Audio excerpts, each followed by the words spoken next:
Boa noite. Tudo bem hoje? Colocar aqui o nome da nossa aula de hoje, a origem da autossabotagem. Esta autossabotagem que tem história, né, na nossa vida. A sombra junguiana, parte um, porque tem muito assunto para falar sobre a sombra junguiana. Então, eu tenho falado bastante sobre as coisas boas, né? Eu tenho falado do crescimento, sempre olhando para o lado positivo, mas a gente também precisa olhar para aquilo que a gente precisa transformar, transmutar, agregar, conciliar, né, em nós. Então, a gente vai começar a falar um pouco agora sobre essa parte que a gente precisa olhar com acolhimento, com responsabilidade também, né? E tentar aí conciliar, integrar esta nossa parte, que é a sombra, que não é nenhum bicho de sete cabeças, assim, né? Depois que a gente começa a entender, conhecer quais são os mecanismos, de armazenamento das memórias, das todas as questões internas que a gente tem, né? Vai ficando mais fácil de compreender as possibilidades da gente mudar isso, né? Mudar aquilo que não está bom. Não quer dizer que tudo que está na sombra precisa ser mudado, mas muito do que está na sombra precisa ser estimulado também. Precisa vir, nós precisamos usar nossas habilidades que estão ali a nosso favor, né? Então, vamos falar bastante aí sobre isso hoje. E aí eu vou dar boa noite, Jonatas, 1980. Gratidão pela sua presença. Gratidão, C. Oliveira, pela sua presença. E então vamos lá. Mas antes, tem sempre, né, aquela nossa necessidade de pedir ajuda, né, para o pessoal que está conhecendo o canal, ou que já conhece, que está assistindo mais um vídeo. Essa é a nossa 13ª aula da série que já está editada e publicada como Em Busca da Criança Interior. E é uma série que fala do poder da emoção. E também, obviamente, da relação de tudo isso que eu estou trazendo com o nosso encontro com a criança interior, né? E eu peço que vocês assistam às aulas anteriores, né? Quem está chegando agora, quem não viu ainda, para entender. Hoje eu vou falar da sombra, mas muitas das coisas que eu vou falar hoje já foram bem explicadas nas aulas anteriores. Então, para entender melhor, pode assistir toda a aula, obviamente, e depois volta lá nas primeiras aulas e acompanha, porque elas são sequenciais e são de muita importância para a gente compreender quais são os mecanismos que nos movem, os mecanismos psicológicos, emocionais, mentais, que nos movem durante a nossa vida toda e que nós não temos noção de que existem esses mecanismos, né? Então, eu peço ajuda nesse sentido de vocês compartilharem, indicarem o canal, curtirem também as aulas, porque isso ajuda nos mecanismos de busca, o algoritmo recomenda mais a nossa aula, o nosso canal, né? E, enfim, é isso. Curtir, compartilhar, clicar no sininho para saber quando eu estiver publicando um novo vídeo. Isso tudo vai estar ajudando o canal a crescer e ajudar também outras pessoas a acessarem esse conhecimento. Então, vamos lá, vamos falar da sombra junguiana, né? Vamos começar aqui a nossa aula, então, com uma frase que é de uma mestra minha, uma das minhas primeiras mestras em terapia holística. Então, ela diz: os diversos comportamentos que realizamos em nosso dia a dia não têm simplesmente um componente emocional ou cognitivo puro. São atos muito mais complexos, muitas vezes realizados por um conjunto de motivações individuais que envolvem, por exemplo, a consciência, a vontade, a inteligência, emoções, memória de conceitos aprendidos e vivências pessoais influenciadas, influenciadas por questões morais, espirituais, sociais, psicológicas, que não está aí, mas eu acho que eu posso completar, entre outras. Cristiane Frutuoso. Então, vejam que nós somos movidos por muitos fatores, né? E eu diria que grande parte desses fatores está na sombra, que seria esse arquétipo da nossa bagagem psicológica, bagagem informacional, né? Da nossa vida, das nossas memórias, dos nossos potenciais, que estão num lugar que a gente chama de inconsciente e que nós não acessamos, nós não conhecemos, nós não temos clareza sobre o que existe nesse lugar. E essas informações estão nos moldando praticamente, né? Norteando a nossa vida. E achamos que escolhemos tudo conscientemente. Claro que o consciente também está participando do processo. Afinal de contas, as escolhas são feitas conscientemente, porém elas são influenciadas pelo inconsciente, que Jung denominou de sombra. Aqui eu vou aumentar um pouquinho. Aqui tem uma imagem que eu achei ela muito bonita. É uma pintura, o título é Alegoria da Simulação, de 1642. E, de acordo com uma pesquisa mundial, uma das figuras femininas mais bonitas da história da arte. Foi pintada por Lorenzo Lippi, um pintor de Florença. Ele viveu no século XVII. Então vamos lá, vamos avançar para entender um pouco mais sobre a questão das crenças, né? Porque a autossabotagem, ela é um mecanismo que é movido pelas nossas crenças. Então a gente precisa entender o que que é crença para entender o que que é autossabotagem e como isso acontece na nossa vida. As crenças são tudo aquilo que consideramos ser verdade de forma consciente e inconsciente. Eu tenho aqui, que eu acho que é melhor começar com a definição de crença, a definição do dicionário, né?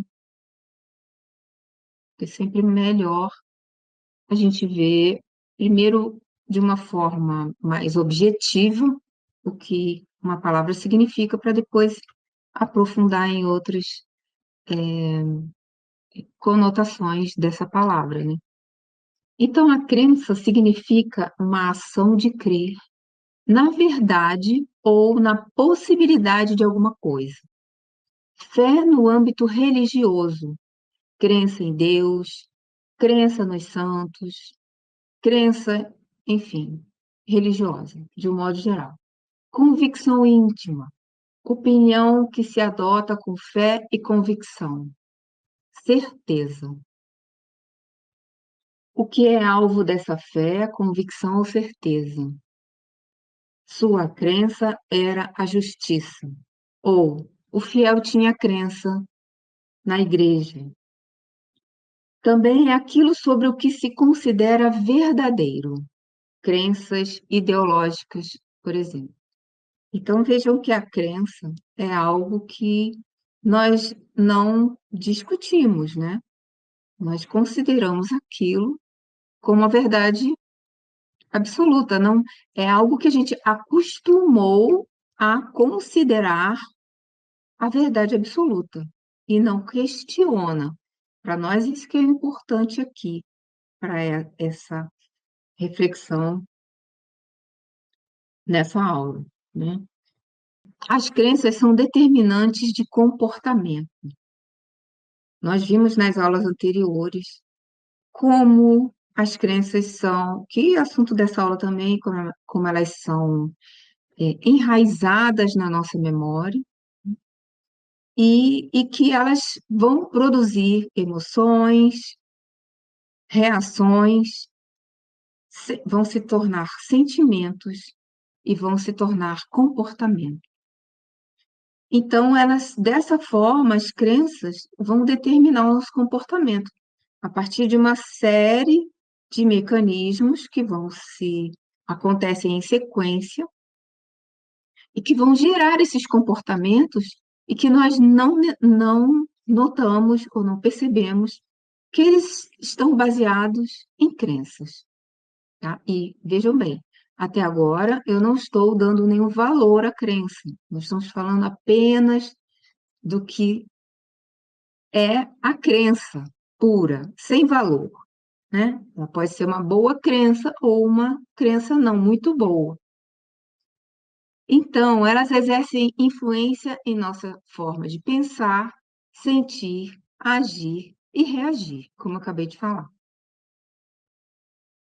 São influenciadas por questões morais, espirituais, sociais, entre outras. Isso quer dizer que as crenças, nós vamos armazenando, né, no decorrer da vida toda, desde que nós nascemos aqui no planeta, e vamos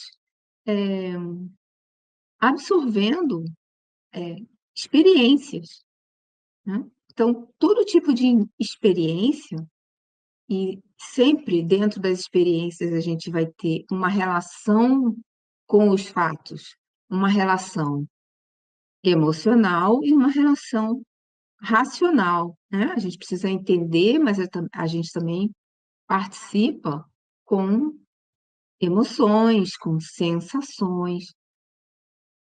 Então, a gente absorve, desde quando a gente nasceu, tudo o que acontece na nossa vida, tanto no âmbito pessoal como no âmbito social, né? Questões morais, espirituais, a gente vai herdando muitas coisas da nossa família no início, depois isso vai ampliando, à medida que a gente cresce, a gente começa a ir para o jardinzinho, ou seja, a gente vai aprender devagar a conviver com outros iguais a nós, e isso vai acumulando memórias que vão se tornando crenças. Exercem influências positivas quando estimulam pensamentos, sentimentos e comportamentos de poder pessoal, de coragem, auto-amor, determinação e certeza de sucesso. Então, vejam que as crenças, elas podem ser positivas também, né? Porque normalmente fala-se muito hoje em dia em crenças limitantes, né? Mas não existem só as crenças limitantes para nós, na nossa psique. Nós temos muitas crenças.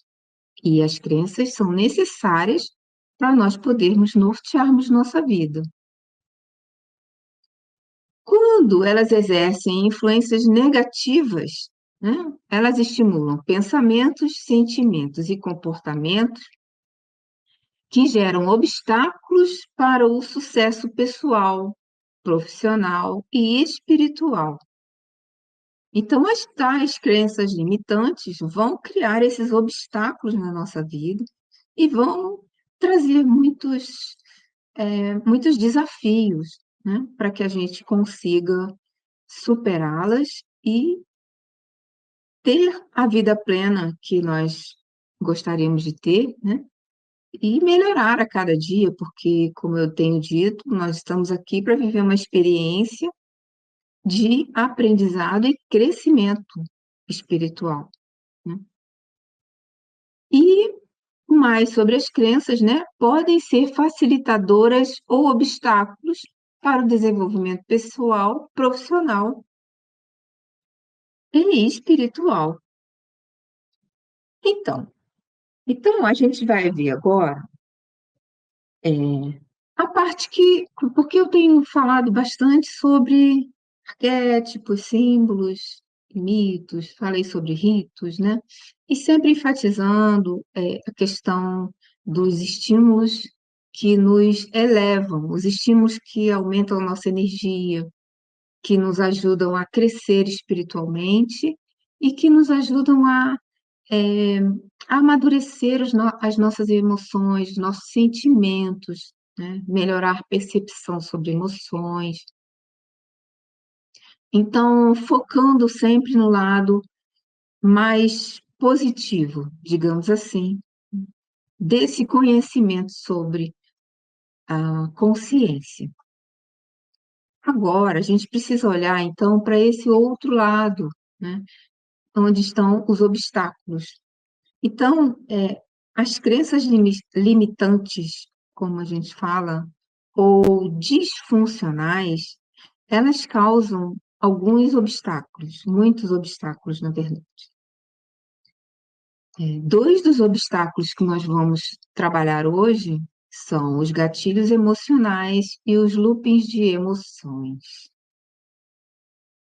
Vamos entender, então, o que são crenças limitantes e como podem interferir no meu desenvolvimento pessoal, né? Então, nós vimos que crenças são memórias de longa duração, que são fixadas em nossos corpos através de sinapses neurais, potencializadas por cargas de hormônios neurotransmissores, que são responsáveis por emoções e sensações. Esse foi assunto da nossa primeira aula. E também foi citado Eric Kandel, né, o neurologista austríaco, Prêmio Nobel de Medicina e Fisiologia do ano 2000, que fez uma linda pesquisa sobre a memória de longa duração. E explicou, inclusive eu citei o filme, livro, né? Explicou com bastante propriedade, clareza, tem uma história de vida muito bonita sobre como acontece esse processo bioquímico no nosso organismo, né? Mas que também é elétrico. Então, voltem lá depois e assistam essas aulas.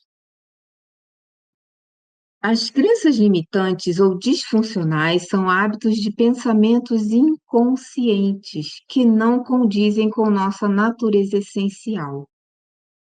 Quando acreditamos internamente que não somos capazes de fazer algo melhor, ou não acreditamos que podemos ser bem-sucedidos em um empreendimento, por exemplo, inconscientemente geramos as atitudes que levarão ao fracasso.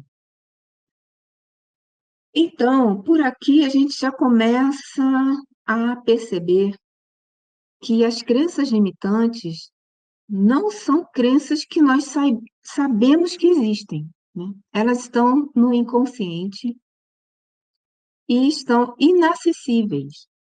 Então, nós temos as crenças conscientes, né?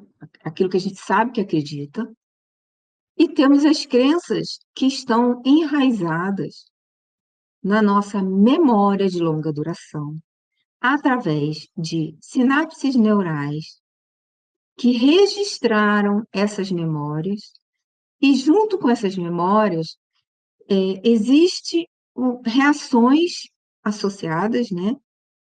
Nós vamos reagir a elas, né? No momento que nós entramos em contato com essas memórias, nós vamos ter reações emocionais de acordo com o tipo de memória e emoção com a qual essa memória foi armazenada.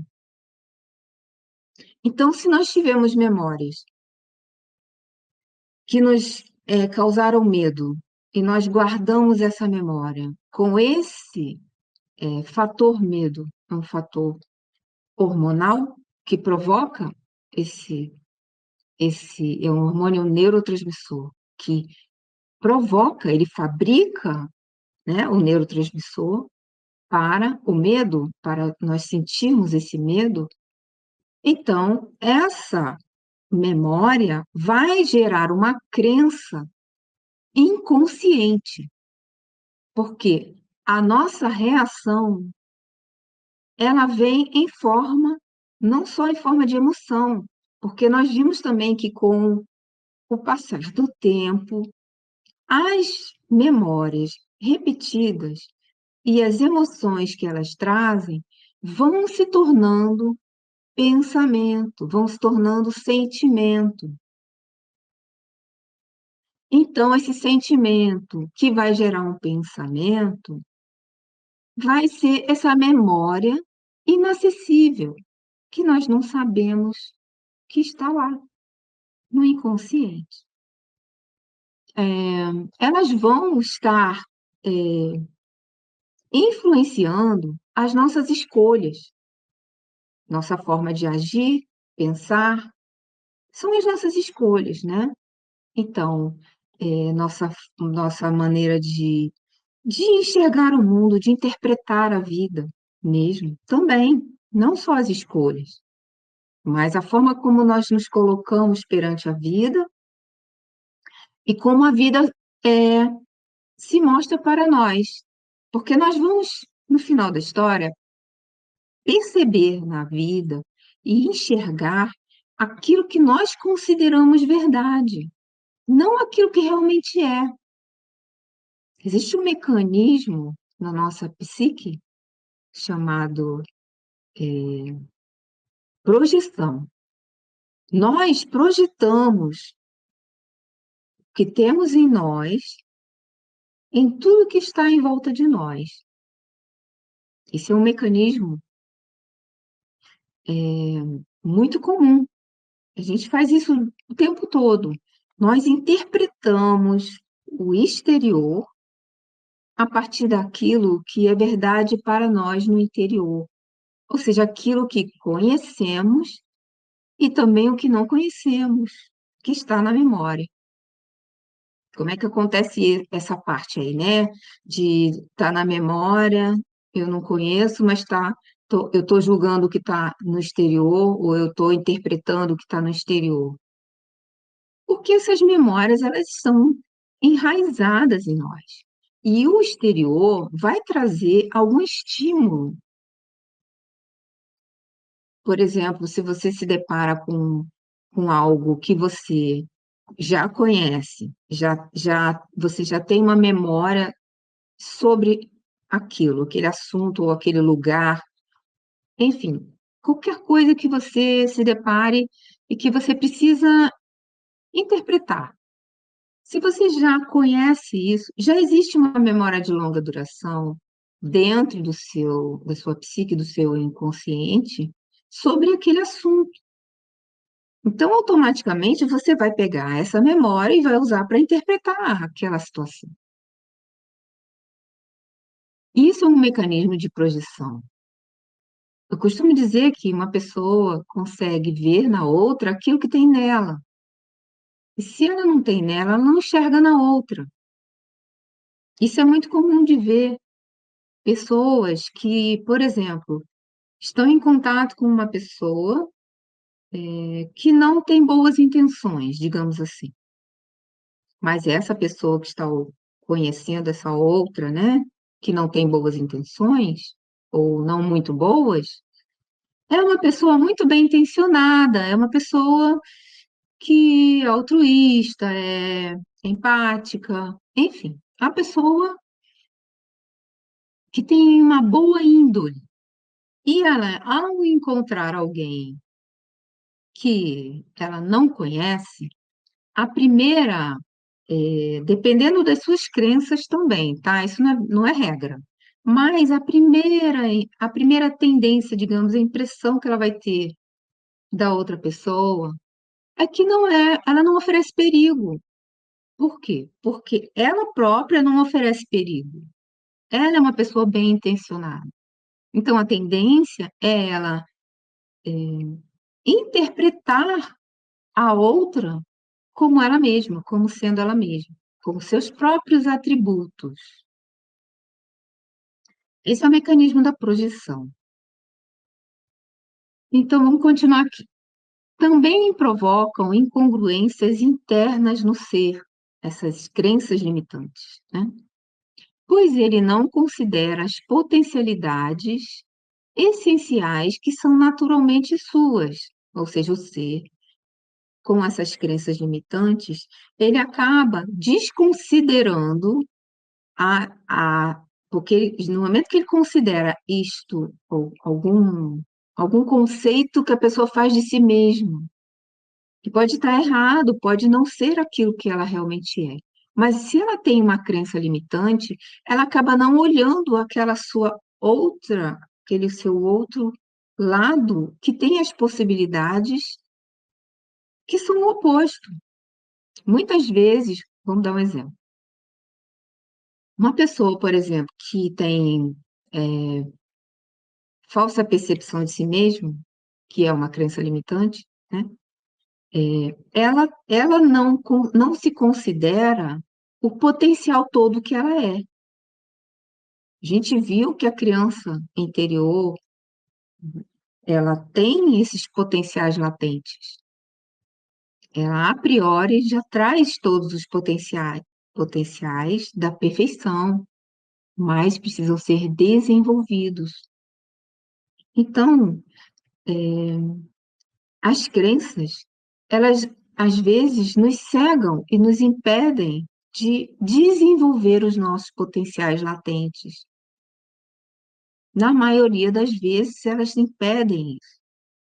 E, ao contrário, nós acabamos desenvolvendo outros potenciais que não são tão favoráveis para nós, para o nosso desenvolvimento pessoal, nosso desenvolvimento espiritual. Então, é isso que essa frase está falando aqui, né? Essas incongruências internas, que são: eu tenho um lado bom dentro de mim que precisa ser desenvolvido, porém eu tenho uma crença que é exatamente o oposto daquele meu potencial interno.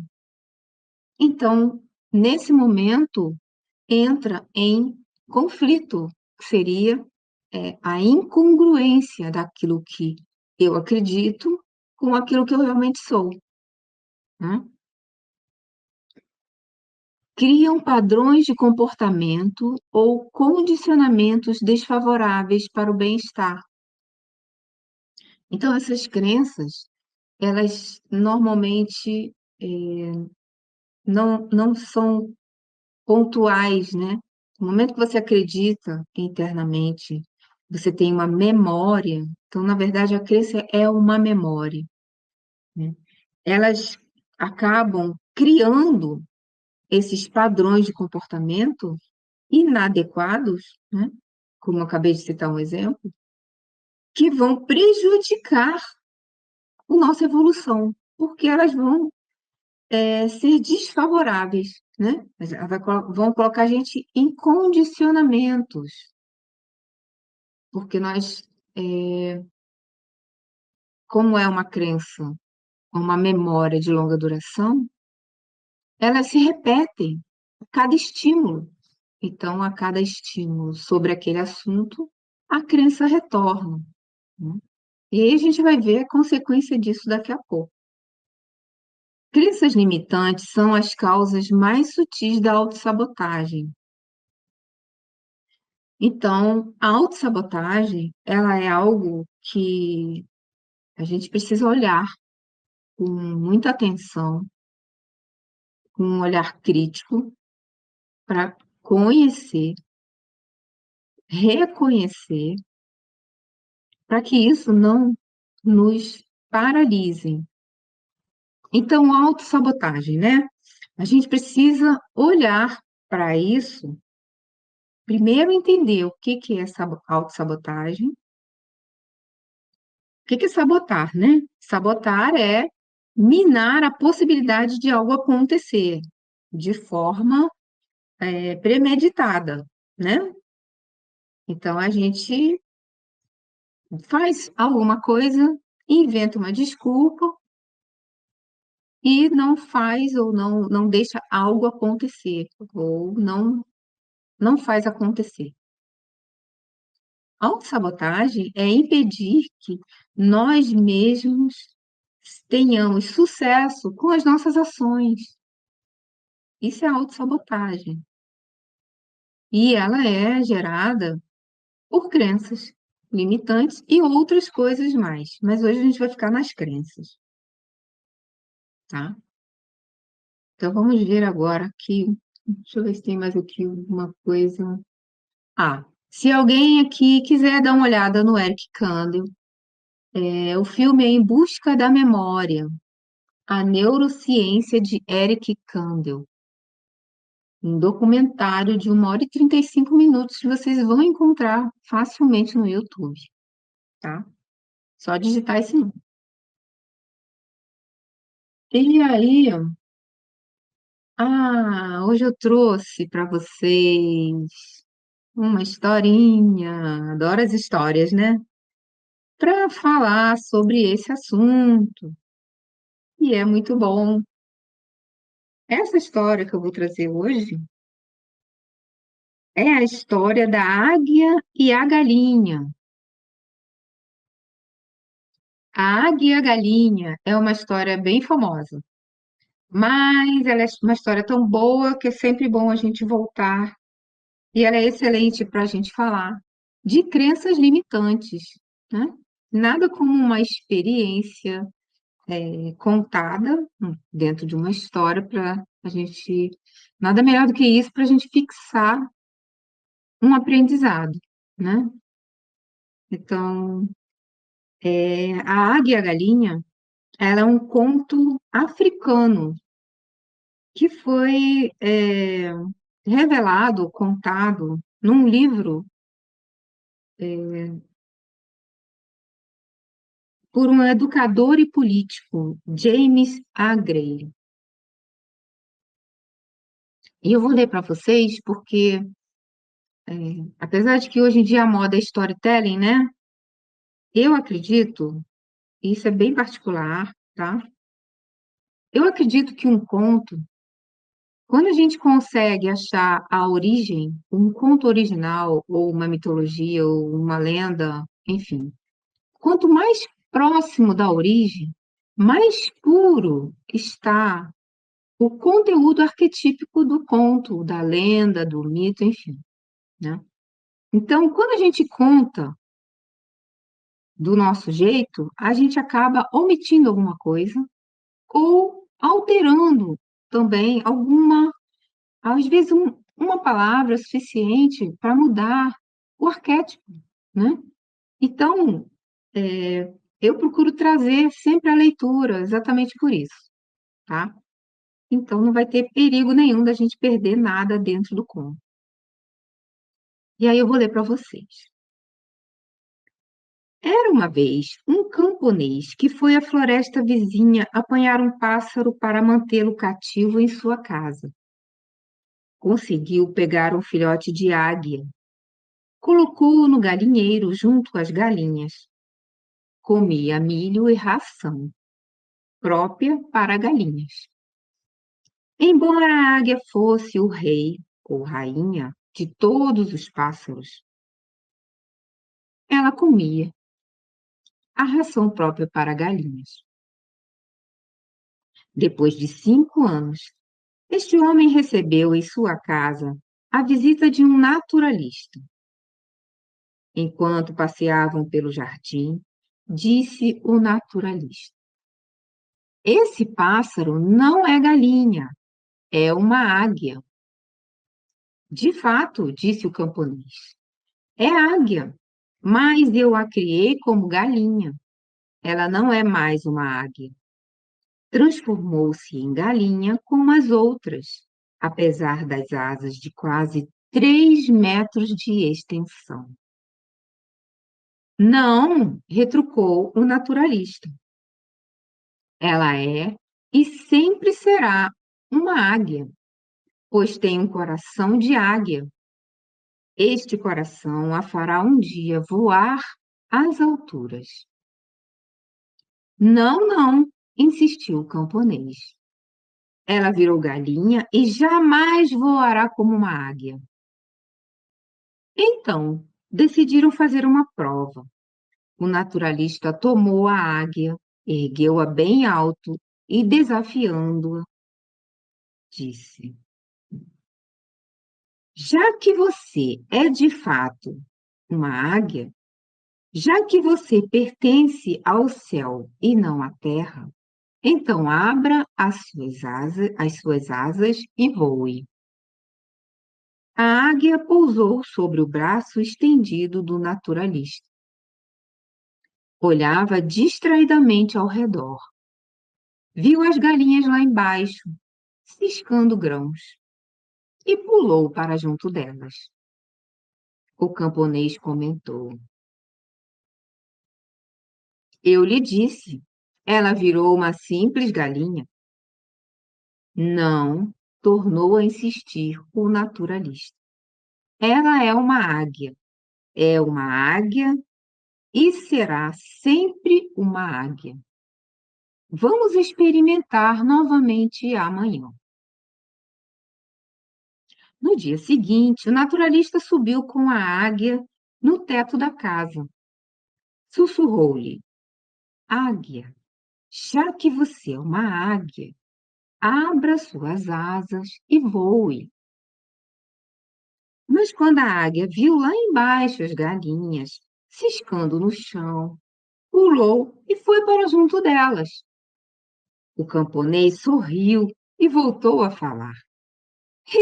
Eu lhe havia dito, virou galinha. Não, respondeu firmemente o naturalista. Ela é águia, possuirá sempre um coração de águia. Vamos experimentar ainda uma vez mais. Amanhã a farei voar. No dia seguinte, o naturalista e o camponês se levantaram bem cedo. Pegaram a águia, levaram-na para fora da cidade, longe das casas dos homens, no alto de uma montanha.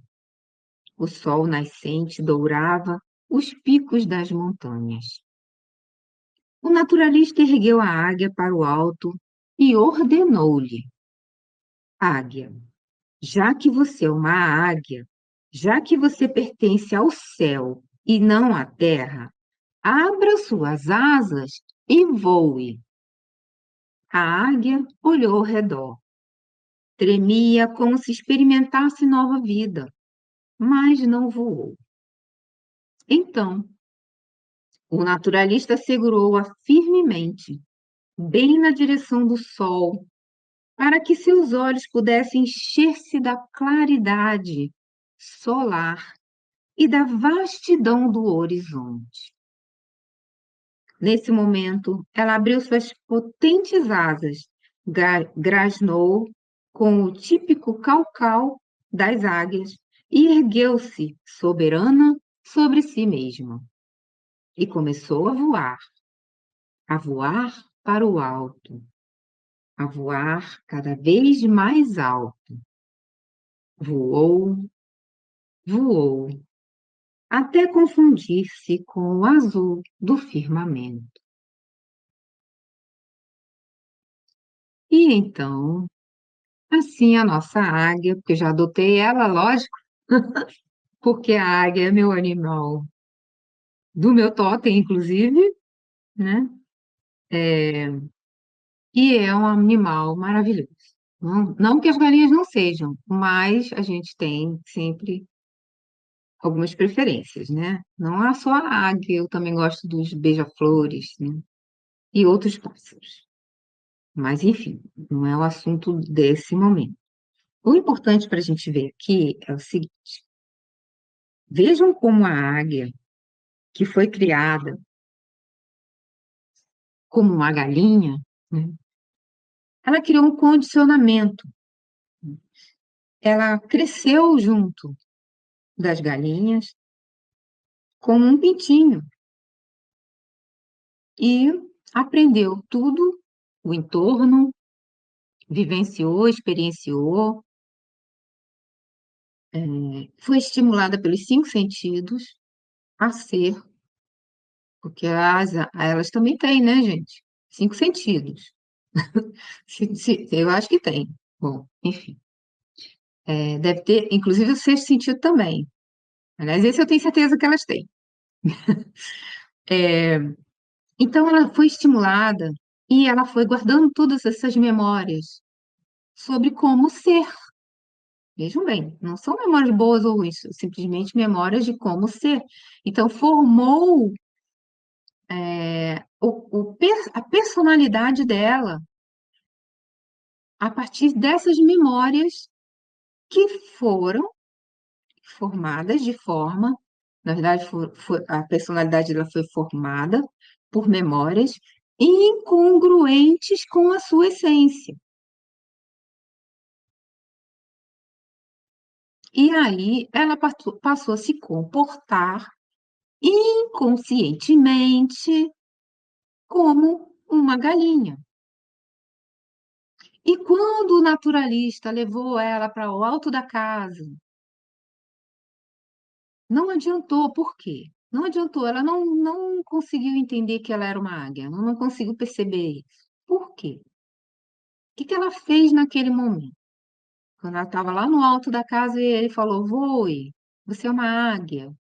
Ela olhou para baixo. O que que ela viu embaixo? A galinha e os pintinhos, os outras galinhas, enfim, ciscando, como ela sempre fez. Então, o que que aconteceu naquele momento? Conexão neural, né? Ela foi estimulada pela lembrança daquilo que ela foi estimulada a vida inteira. Ou seja, aquela sinapse de que eu sou uma galinha, que não é isso exatamente, né? Mas é a sinapse de todos os trejeitos e todos os movimentos e formas de ser da galinha. Aquela sinapse foi reacendida no momento que ela viu as galinhas ciscando. Então, já daí a gente começa a ver uma coisa: se você quer fazer uma transformação de alguma crença limitante, você não pode estar em contato com o estímulo que fizeram aquilo acontecer. A gente não pode se manter em contato com estímulos de crenças que se formaram e que nós queremos mudar. Essa é a primeira coisa que a gente precisa fazer. Então, quando foi que o naturalista conseguiu que ela se lembrasse, ou pelo menos, eh, isso está bem simbólico, inclusive, né?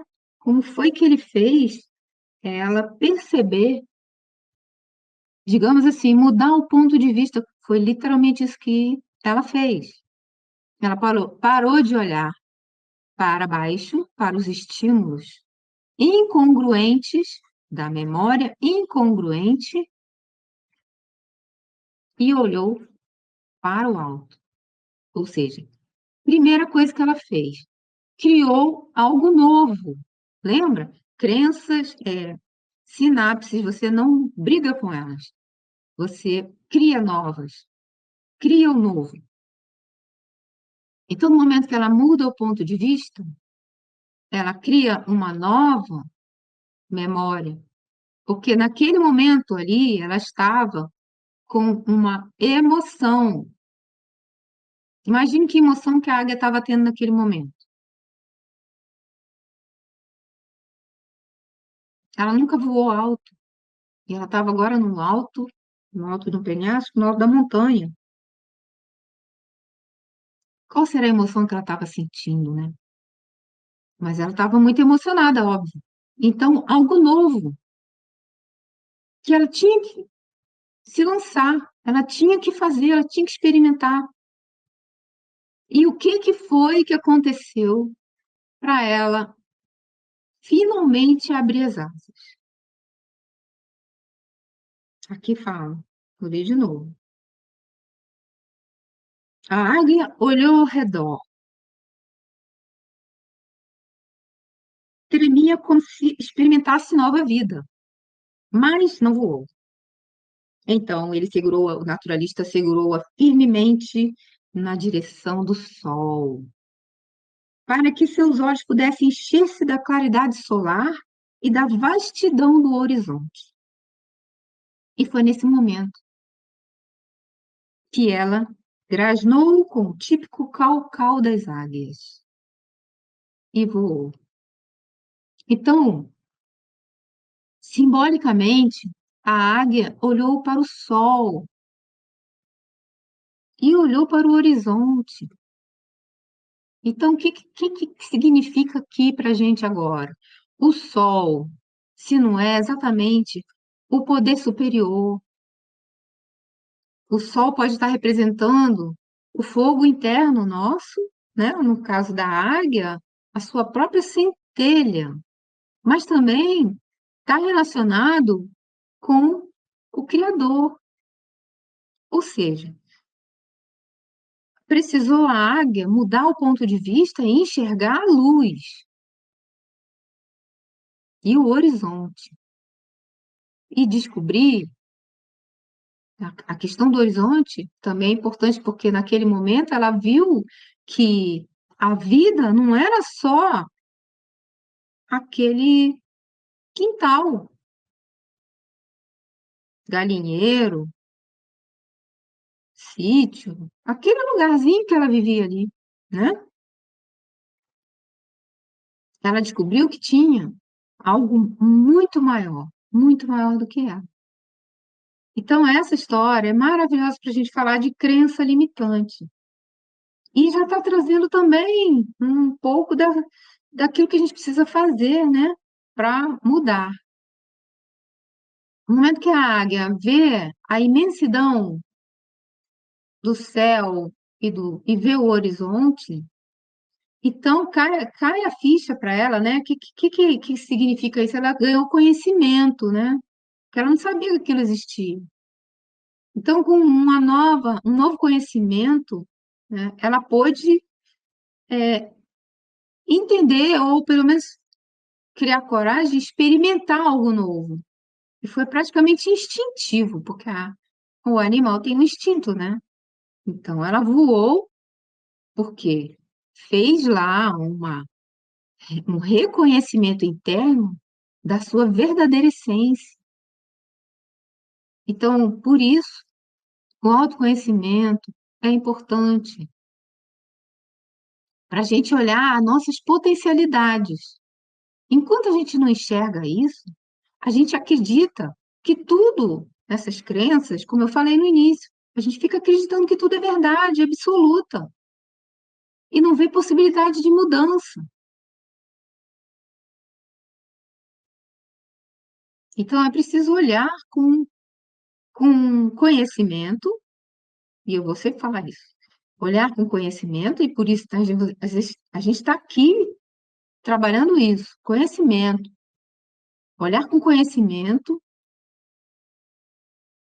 e usar esse conhecimento a nosso favor para conseguir transmutar aquilo que não é bom. Se a gente quer a felicidade, a vida plena, a gente precisa trabalhar usando esse conhecimento e usando o autoconhecimento.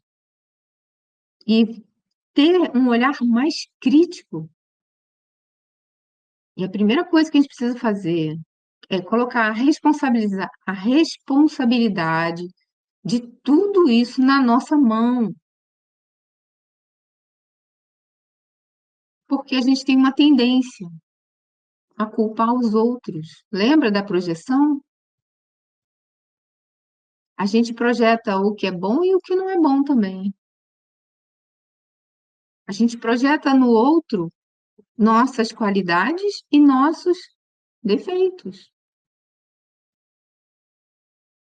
Então, olhar com autorresponsabilidade, autocrítica, vai ajudar muito, muito a chegar num lugar onde a gente vai dar aquele primeiro passo, né? Lembra do primeiro passo? É a decisão, né? A intenção, é a decisão mesmo. Eu escolho mudar, eu escolho me curar, eu escolho cuidar melhor de mim.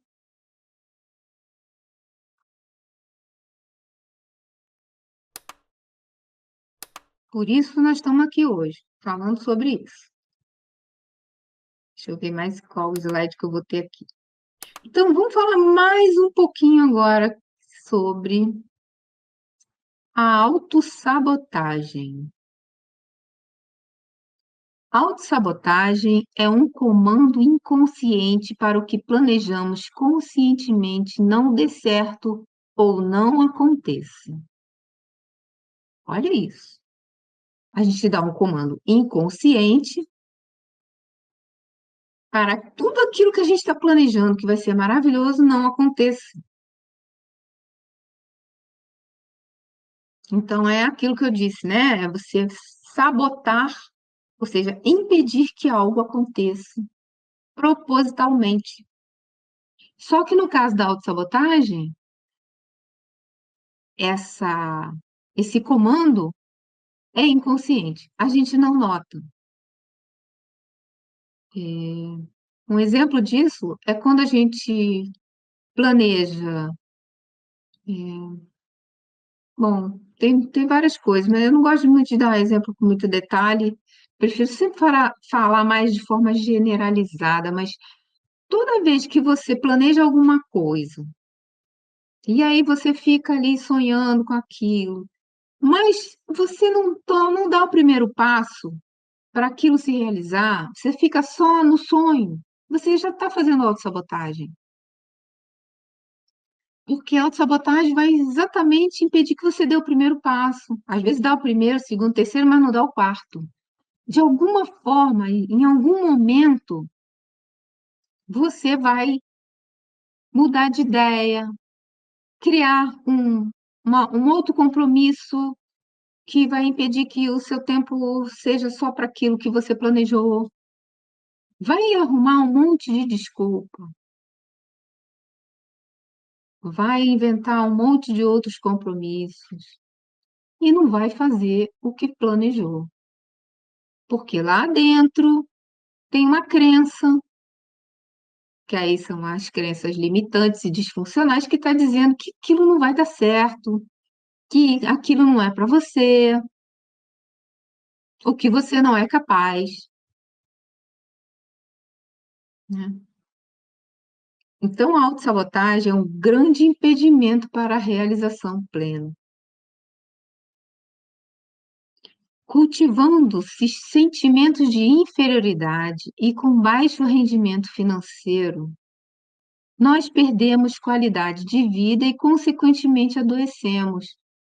Então, vejam até que ponto a autossabotagem pode nos levar, né? Até o adoecimento. Porque se a autossabotagem, ela impede que a gente se desenvolva de forma pessoal, profissional, espiritual, vai chegar uma hora que a nossa vida vai perder o sentido, né? Se a gente se autossabota o tempo todo, a vida vai perdendo o sentido, porque você não tem um objetivo que alcance, você não tem realização pessoal nunca. Quando desistimos de lutar, Viramos prisioneiros de estados emocionais depressivos ou ansiosos, nos isolamos, nos tornamos antissociais e experimentamos a solidão e nos vemos sem saída. Então vejam que a gente adoece fisicamente, espiritualmente, emocionalmente e até mentalmente por causa de crenças limitantes que nos fazem ser autossabotadores e que vão nos levando a estados de depressão, de ansiedade, de isolamento, enfim, nós ficamos antissociais, ficamos inadequados. E se pensar bem, quando a gente se auto-sabota, a gente está tá impedindo o nosso crescimento em todos os sentidos, porque a gente não consegue ter prosperidade. Sem prosperidade, principalmente sem a abundância financeira, a gente fica muito limitado, né? A gente não pode, por exemplo, fazer uma faculdade, mesmo que seja pública, tem custo, né? A gente não pode viajar, conhecer novos lugares. A gente não cresce, a gente não tem experiências diferentes se a gente não tiver a mobilidade da prosperidade financeira, principalmente, nesse caso que eu estou mencionando. Então, quanto mais limitado é o ser, mais ele vai ficar naquela situação da galinha, condicionado a ciscar no mesmo terreiro. E como vai crescer assim?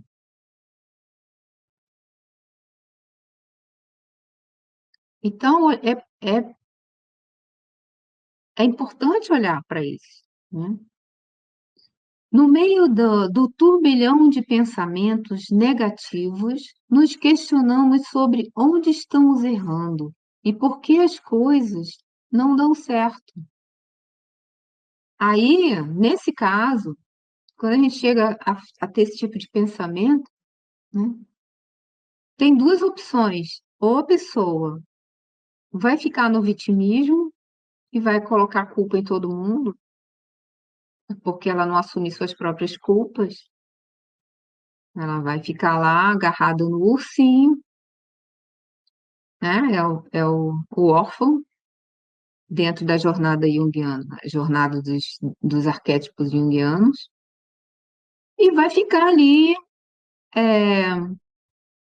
achando que o mundo abandonou ela e vai sofrer o resto da vida porque ninguém vai salvar. Enquanto não aparecer alguém para salvar, ela vai ficar ali sofrendo, condicionada a vitimismo, falta de autorresponsabilidade,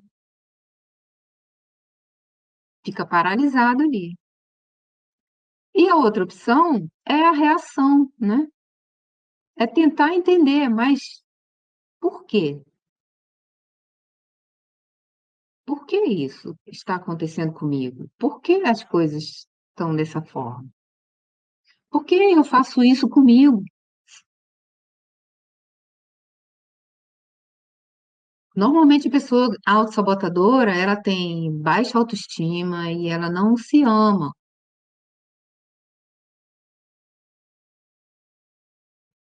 Então são muitas questões envolvidas, como a minha mestra falou no primeiro slide que eu mostrei, né? São várias questões. Então, a gente pode se autossabotar, como eu falei, por baixa autoestima. A gente pode também se autossabotar por vingança ou autopunição. São vários motivos, né? Estou citando só alguns como exemplo. Vingança, por exemplo, se você foi maltratado na infância, em algum momento da sua juventude, enfim, em algum momento da vida, você foi maltratado e você guardou um rancor, né? E um desejo de se vingar, muitas vezes eu já vi muitas pessoas fazendo isso. A pessoa se autodestrói para mostrar para aquele que foi o agressor que ela, que o agressor, deixou ela daquele jeito. Só que o agressor nem lembra que ela existe, nem lembra que agrediu. Então é preciso olhar bastante, né? Então, o estado de consciência da pessoa também é, faz parte desse processo, né? Pessoas que têm uma coisa chamada inteligência espiritual, elas conseguem superar mais facilmente essas questões emocionais e psicológicas. E a inteligência espiritual, ela, ela, assim como todas elas, né, precisa ser treinada.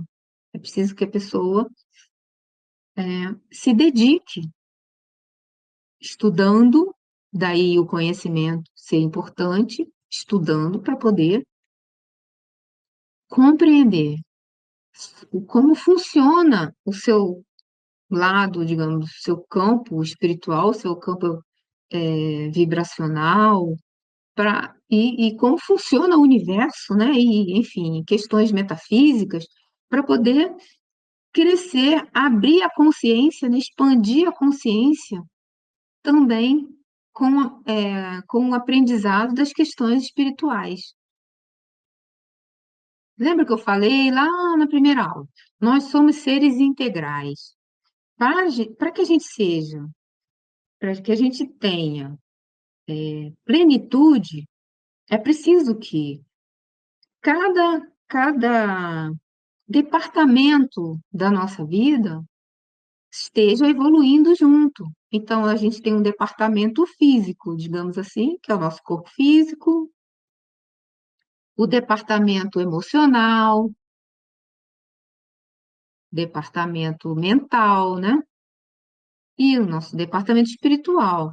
São corpos, né? Então, se a gente não tiver com cada departamento desse sendo cuidado, então a gente precisa olhar para todos eles. A gente não chega nessa plenitude do ser. E o que que é a plenitude do ser, né? É sermos realizados pelo simples fato de estarmos experienciando a vida, termos equilíbrio emocional, termos uma maturidade mental, né? Uma sabedoria, termos uma vibração elevada, né? Que é a questão espiritual. Isso tudo vai gerar o quê? Um corpo físico saudável. E a soma disso tudo, mais o nosso empenho, vai atrair para nós a prosperidade. Dentro da prosperidade existe a abundância. Prosperidade não é só a abundância financeira. A prosperidade inclui todas as áreas da vida. Então, é estarmos bem em todas as áreas da nossa vida. Saúde, relacionamento, profissão, propósito de vida, família, enfim, tudo.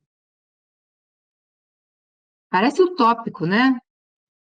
Sim, se tratando de planeta Terra, eu acho que é mesmo, mas a gente precisa. Se a gente não se dedicar a isso, a gente vai piorar. E aí vem a dor, vem a doença, né? E é muito pior. Então, é preciso que a gente se mantenha na busca. Estar na busca é o melhor lugar para se estar. Estar lá com o ursinho chorando, porque ninguém me ama, ninguém me quer, vai levar para o lado oposto. E não vai sair, vai ficar ali, naquele que a gente vai falar já já, que é o looping. Mas antes de falar do looping, então, outra coisa que faz a gente fazer autossabotagem é o medo, mas os traumas e falências também. Mas hoje nós não vamos falar de traumas, nós não vamos falar dessa parte. Nós vamos falar agora dos gatilhos emocionais. Eu acho que hoje eu dividi essa aula em duas partes, tá? Então, hoje a gente vai falar dos gatilhos emocionais e dos loopings emocionais, além disso que eu já falei, né? Então, vamos lá. Os gatilhos emocionais estão relacionados à memória de longa duração. Isso a gente já fala isso há muito tempo.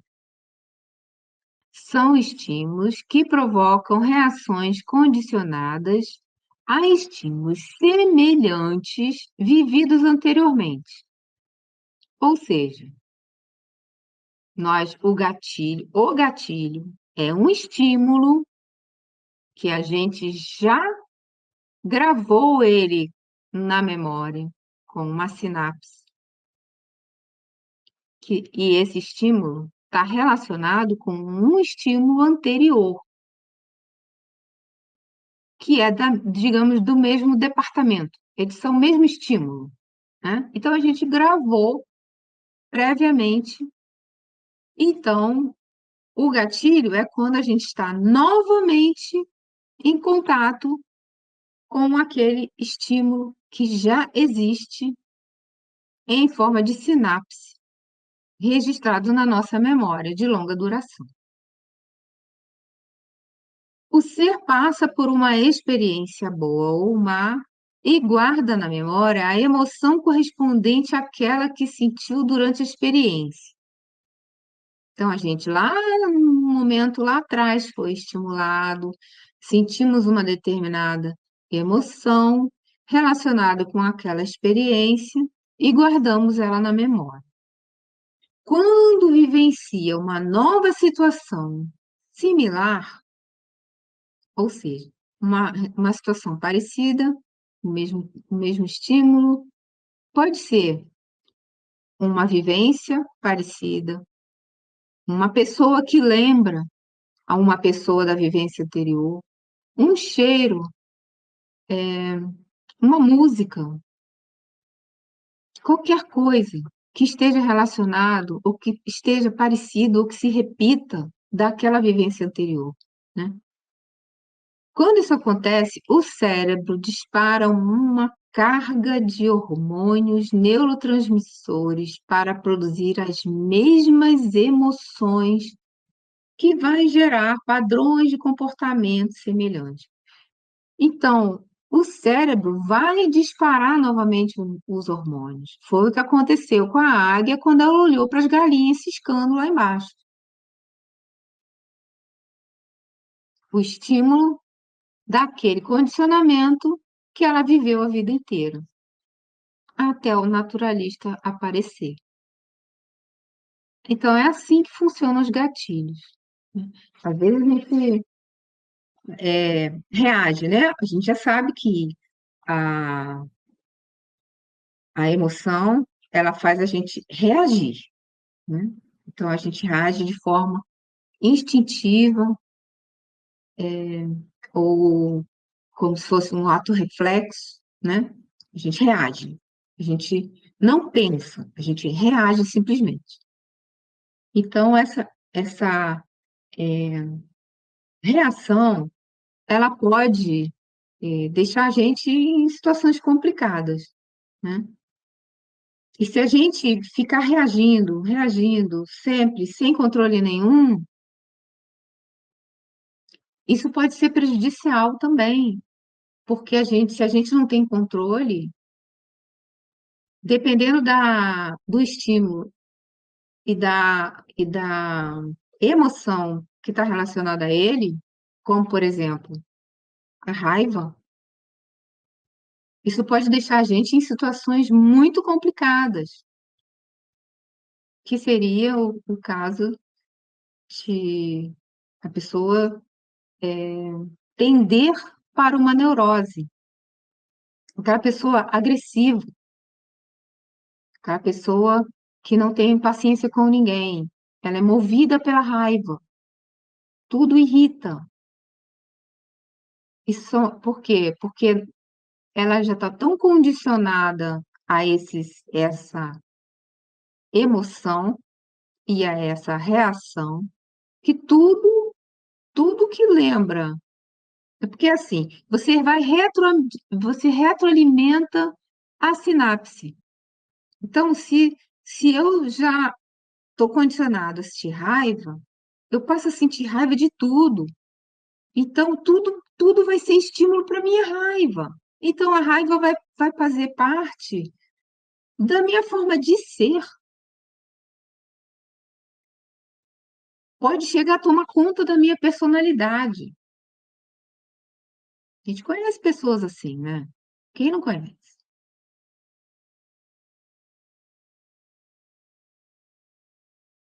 É muito comum hoje em dia. E não é só a raiva. Vamos colocar então o medo. Mesma coisa. Uma pessoa que desenvolveu um medo numa determinada época da vida, se ela não olhar para esse medo e entender o medo tem a ver com aquela época da vida, que ficou lá, esquecida no inconsciente, está esquecido. Ela precisa lembrar, ela precisa entrar em contato com isso. E aí, se ela não entender que o medo é por causa daquele momento, ela vai projetar esse medo em todas as outras coisas. Lembra da projeção? Em todos os eventos perigosos, ela vai projetar o mesmo medo. Então, ela vai criar novas sinapses ou vai alimentar mais aquela sinapse do medo, a ponto do medo tomar conta dela. E aí, o que vai acontecer? No caso extremo, ela pode desenvolver uma síndrome do pânico.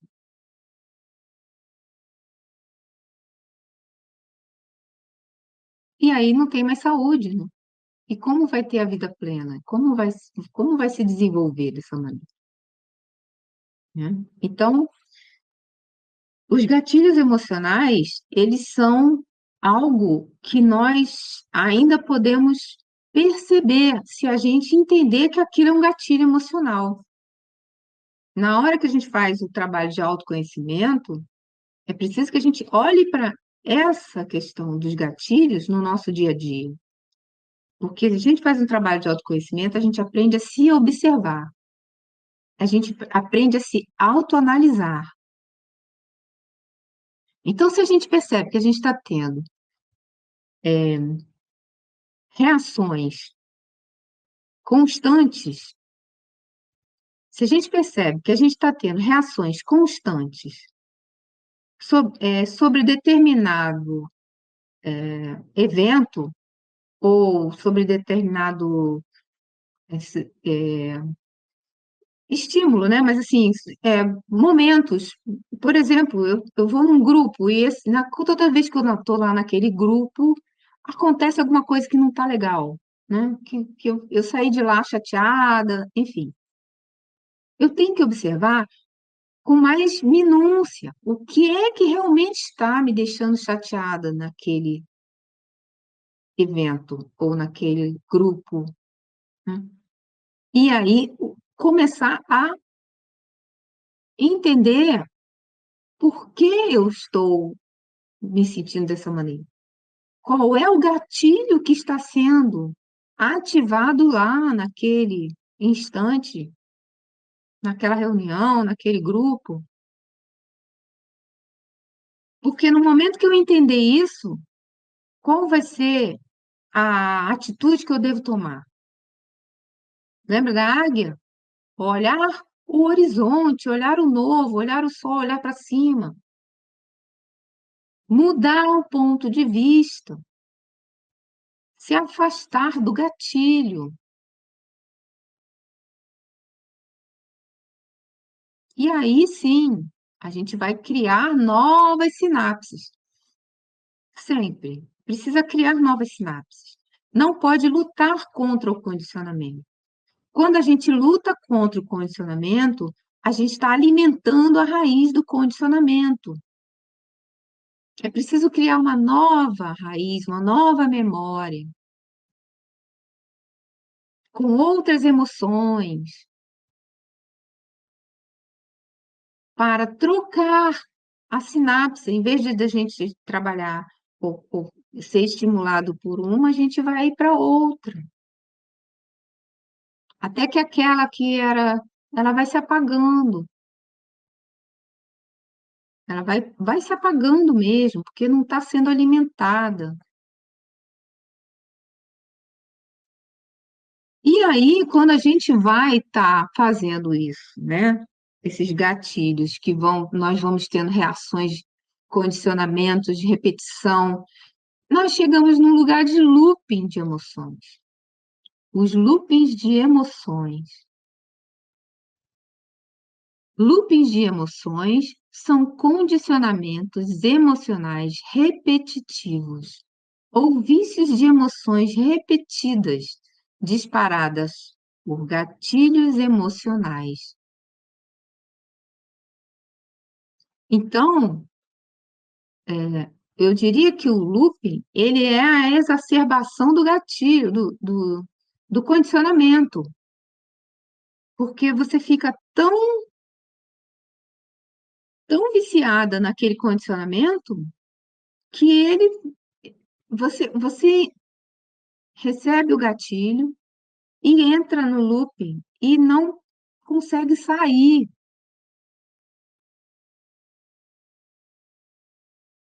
Eu já presenciei isso várias vezes em pessoas que não, quando a pessoa está num looping emocional, não adianta você tentar nem mudar de assunto.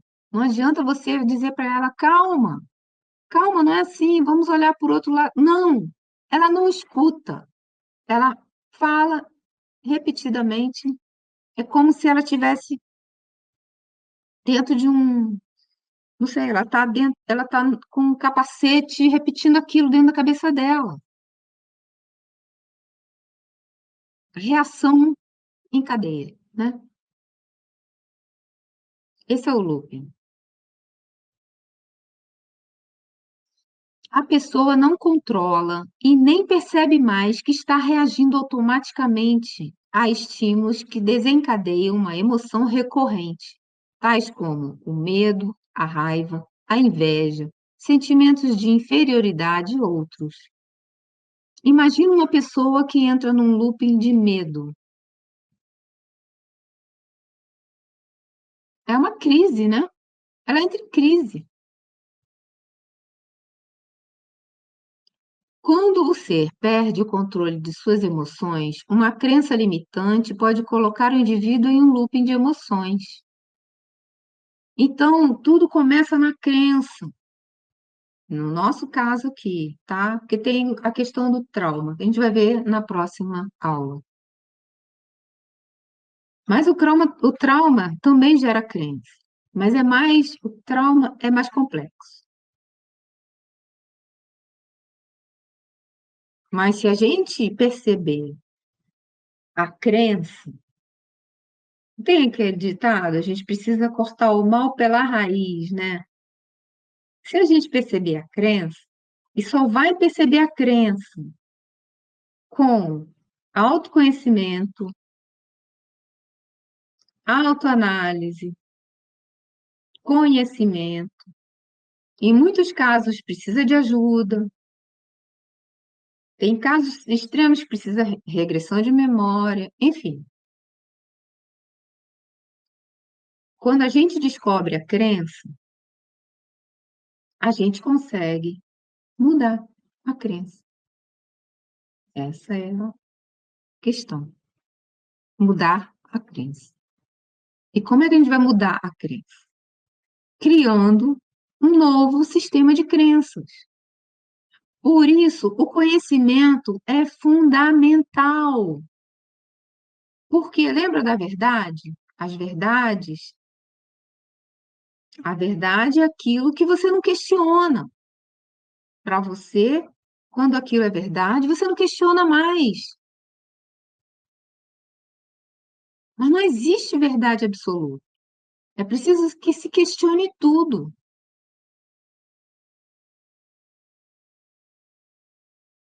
E como a gente vai questionar se a gente considera aquilo como absoluto? É verdade absoluta. Então, o conhecimento é que vai abrir a nossa mente para outras verdades. Conhecimento abre para novas informações a respeito de alguma crença. Então, quando a gente entende melhor ou entende que aquela crença não é bem assim, não é a verdade absoluta, aí a gente começa a curar a crença, porque nós vamos criar novas conexões neurais com conhecimentos novos. Então, autoconhecimento para reconhecer a crença e conhecimento para curar a crença, que é a raiz de tudo isso que a gente está falando. Depois que a crença entrou, né? A raiz, quer dizer, antes da crença, obviamente, a gente tem os estímulos, como eu já falei lá nas primeiras aulas, né? Tem tudo aquilo lá. Só que quando chega na crença, aí já está enraizado. Crença é algo que já está enraizado.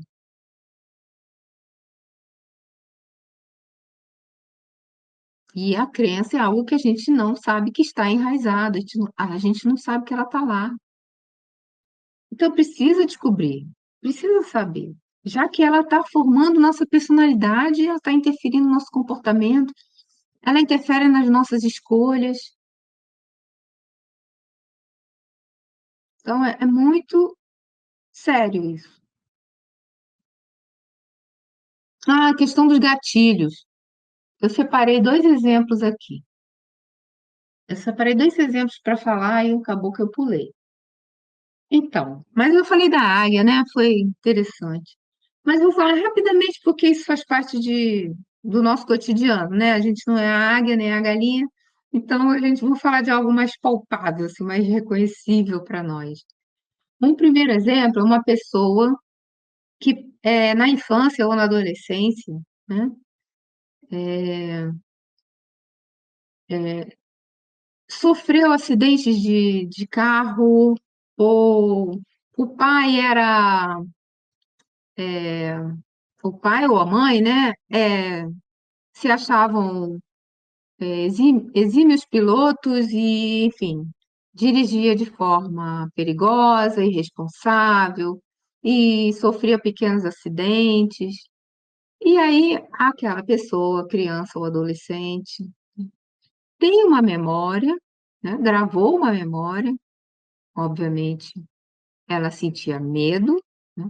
E aí ela gravou na memória a relação do dirigir com o medo. Essa pessoa, provavelmente, a não ser que ela tenha muita força de vontade, ela vai evitar dirigir, pode até tirar a carteira por pressão social, né, familiar e tal, mas ela provavelmente não vai comprar um carro, provavelmente ela não vai dirigir. Por quê? Porque ela criou uma memória de longa duração com relação a carro e medo, né? Com a emoção medo com relação a dirigir. Então, ó, as prováveis crenças, ela vai ter medo de sofrer um acidente, ou, no mínimo, não quer passar por nada que lembre as experiências que teve com automóveis. Então, ela vai evitar. E isso pode gerar o quê? Uma limitação na vida da pessoa, né? Porque dirigir é algo que te dá uma certa independência,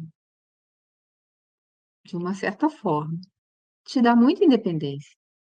O segundo exemplo é uma pessoa, por exemplo, que teve pais narcisistas. ou um dos pais narcisista. Então, essa pessoa, o foco da família estava sempre neles, e não nos filhos, ou na própria pessoa, que é o filho ou a filha, né? E sendo que essa filha ou filha está sempre em segundo plano. Qual vai ser a tendência dessa pessoa, né? Ela vai crescer se achando inferior. Normalmente, a característica de pessoas narcisistas são pessoas que são muito vaidosas, que tem aquele que é vaidoso pelo intelecto, outro é vaidoso pela aparência, né? Outro é vaidoso pelo poder de, de ter coisas, né? De poder financeiro, enfim. Existe, ou tudo isso junto também, né? Então, imagina, uma pessoa que é tão centrada em si mesma, ela não vai dar para um filho ou uma filha todo o apoio, atenção e amor que o filho e a filha precisam para se sentirem seguros na vida, né? Então, a tendência é o quê? A pessoa narcisista, normalmente, ela quer aparecer, né? O foco em mim, flashes, né?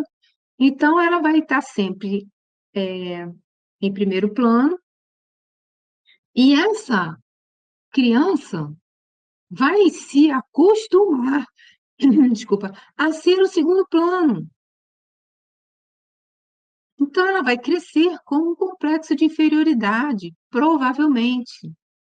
Vai ser uma pessoa tímida, vai ser uma pessoa que tem falsa percepção de si mesma, porque não vai desenvolver seus potenciais.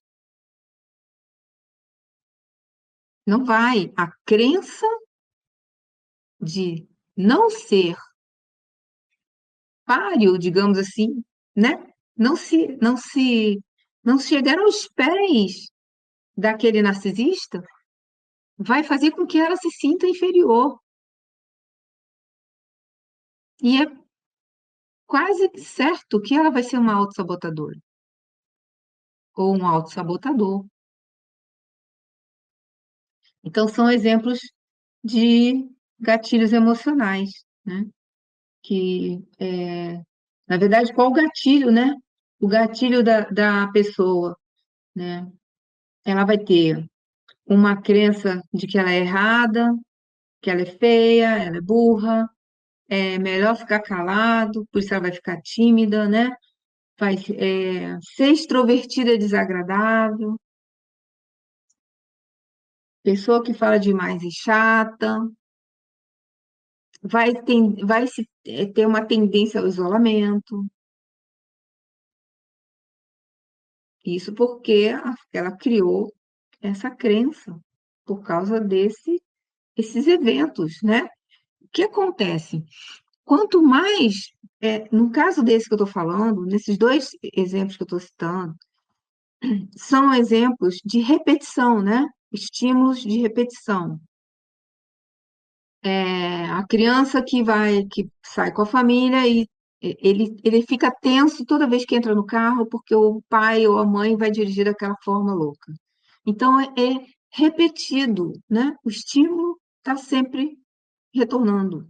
Quanto maior o estímulo e quanto mais ele se repete, mais enraiza essa memória.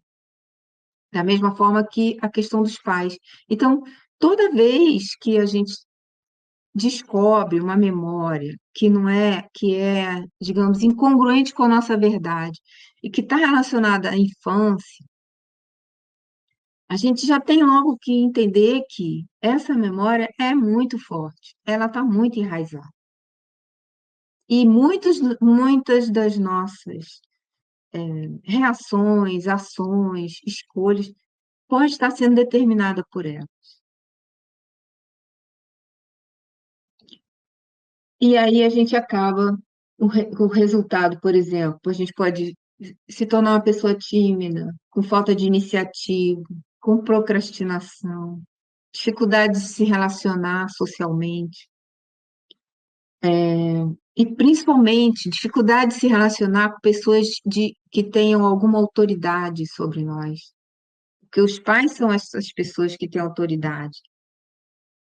Então, se a gente tem crenças, né?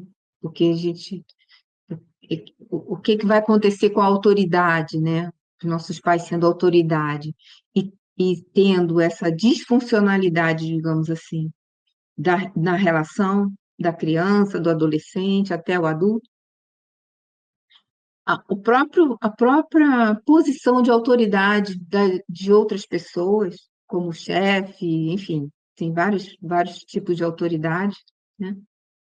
O fato de ser autoridade já vai criar um gatilho, já é um gatilho emocional, porque na cabeça dessa criança, desse jovem, a autoridade é algo ruim, é algo que não respeita, é algo que não tem, sei lá, cada uma vai ser de um jeito, dependendo da experiência, né? No caso do caso do motorista inconsequente, a autoridade é irresponsável, né? Associa as coisas, né? Associa a experiência com a figura da autoridade. Ou no segundo exemplo, que é a autoridade é narcisista, a autoridade se acha. Então, o que que vai acontecer com essa pessoa? Ela não vai respeitar a autoridade, ela não vai suportar a autoridade.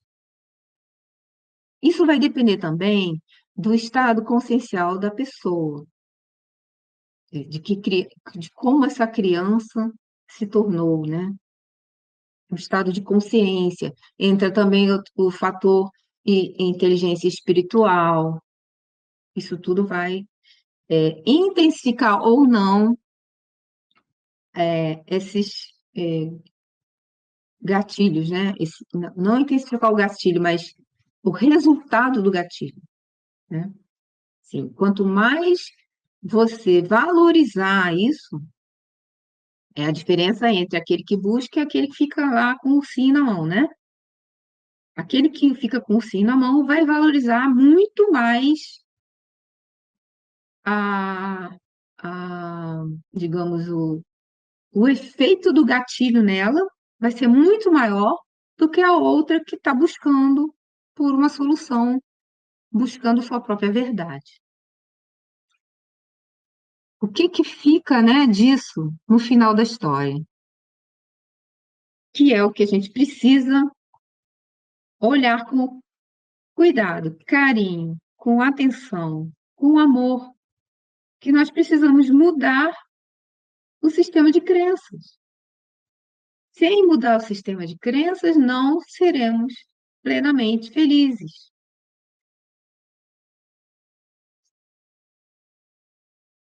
Essa é digamos, é o início da solução.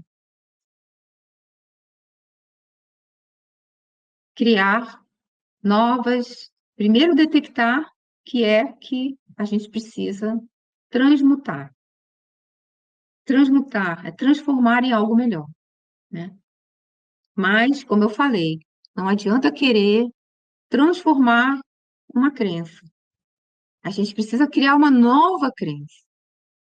Por isso, a gente precisa de conhecimento para criar uma nova crença. Por isso, a gente precisa entender que tem a crença. Como a gente vai saber se tem uma crença ou não? Pelas nossas reações, pelas nossas atitudes. Então, a gente tem que perguntar para a gente: por que eu estou agindo assim? Por que eu sempre faço dessa maneira?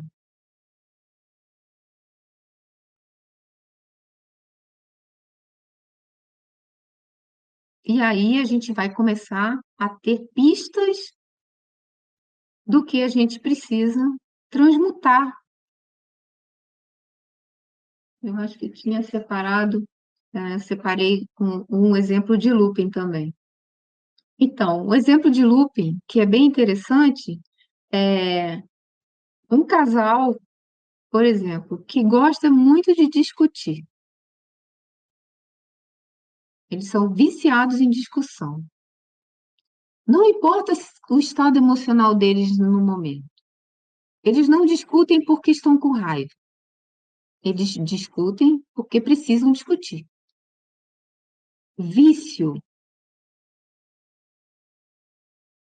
adicção por discussão. Isso é muito comum hoje em dia. E a gente olha e pensa até que eles estão brigando. Não, eles estão no vício.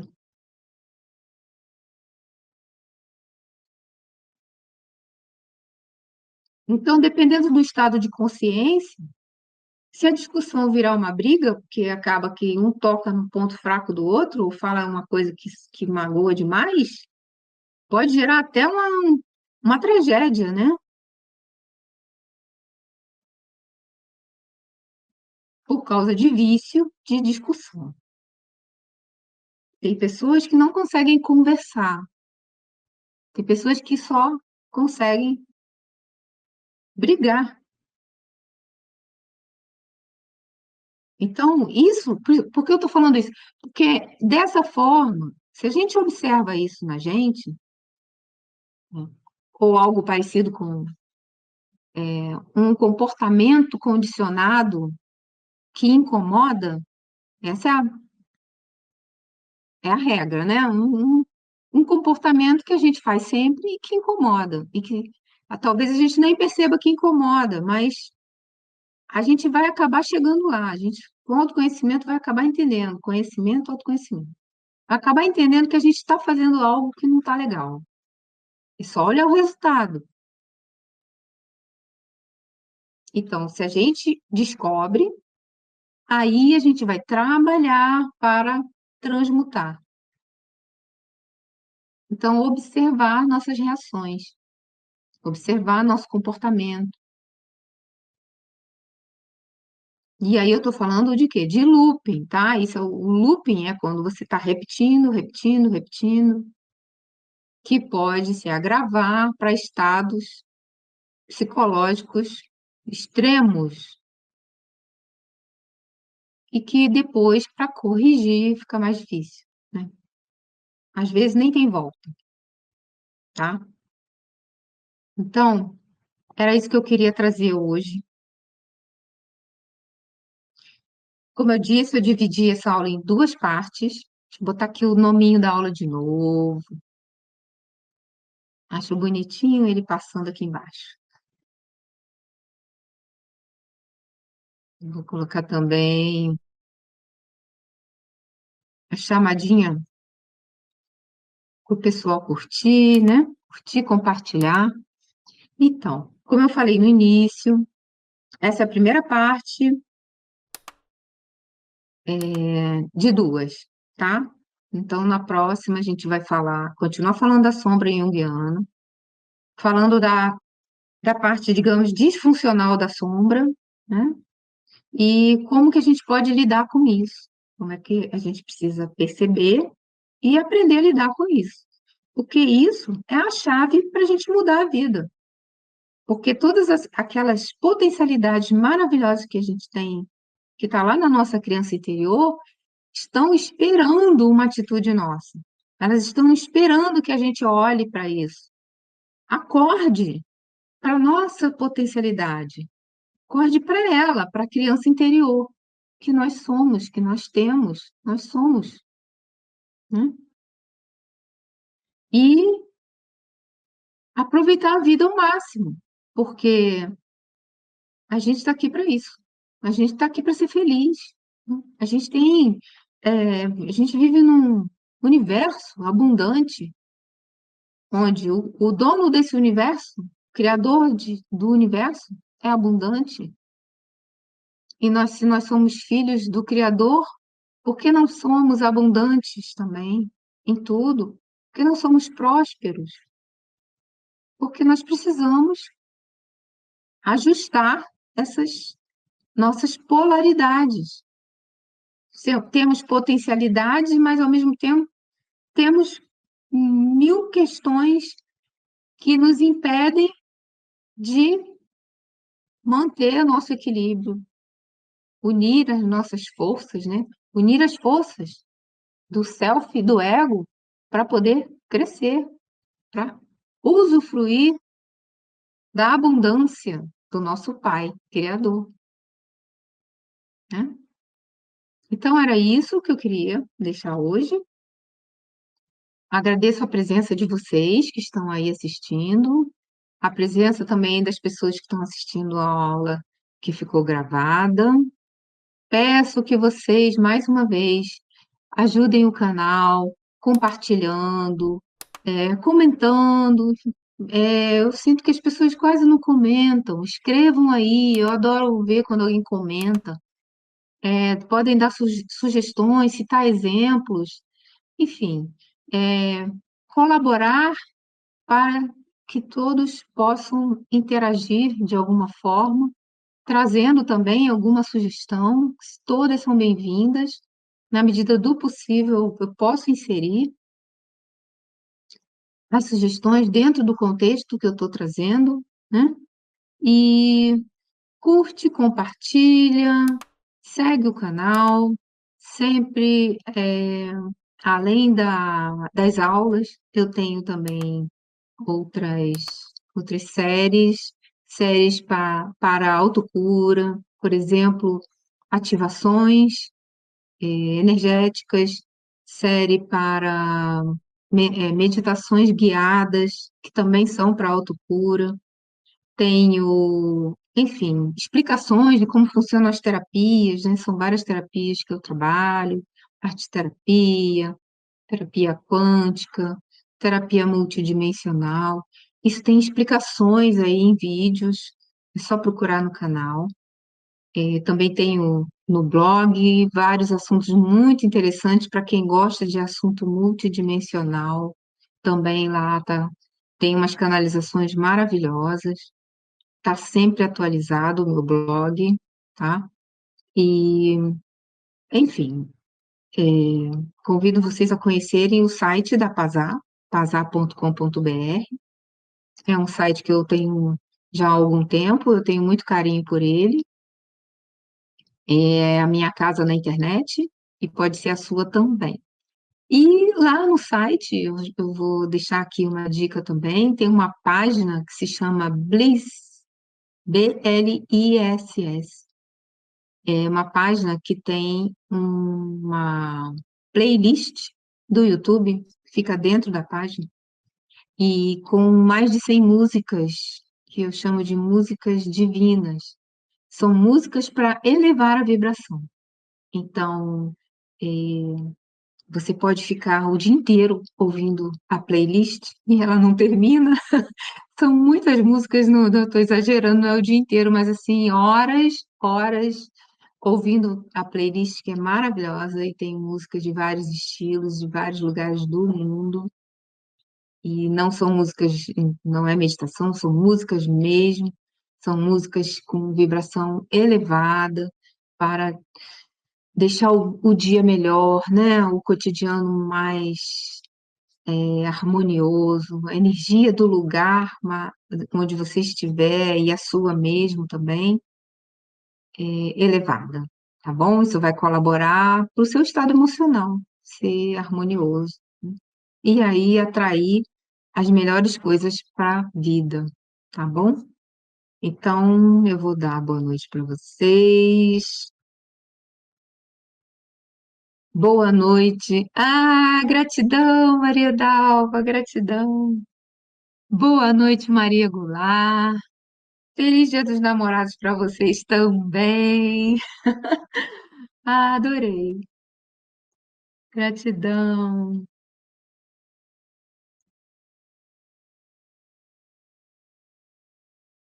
Gratidão, seu Oliveira. Gratidão pela sua presença maravilhosa.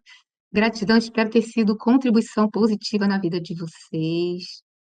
Espero que vocês levem esse conhecimento para o dia a dia e desejo que vocês sejam iluminados por todo esse conhecimento, que as consciências se ampliem, se amplifiquem, que vocês consigam assimilar esse conhecimento E não fique aqui, que ele seja apenas o start, o início da sua busca.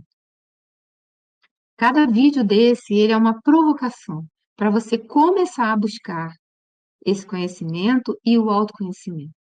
E vocês vão ver como a vida de vocês vai mudar.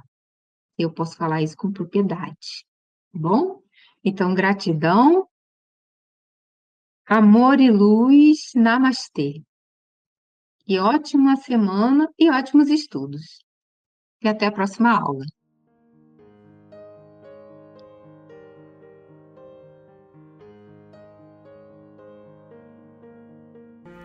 Você sabia que a sua energia é influenciada por tudo o que você sente, fala e faz? E mais, que ela é influenciada por tudo o que está à sua volta, o que inclui os lugares que frequenta e as pessoas com quem convive? Na Pazar Espaço de Criar, você encontra terapias vibracionais para limpeza, harmonização e proteção energética. Sistema Integrado Arcturiano CIA, SOS Holístico, além do trabalho de autoconhecimento do grupo Vivências de Poder, para autocura emocional e preparação para a ascensão. Acesse pazar.com.br e conheça nossas terapias. O link está aqui embaixo na descrição. Agora vamos ao tema de hoje.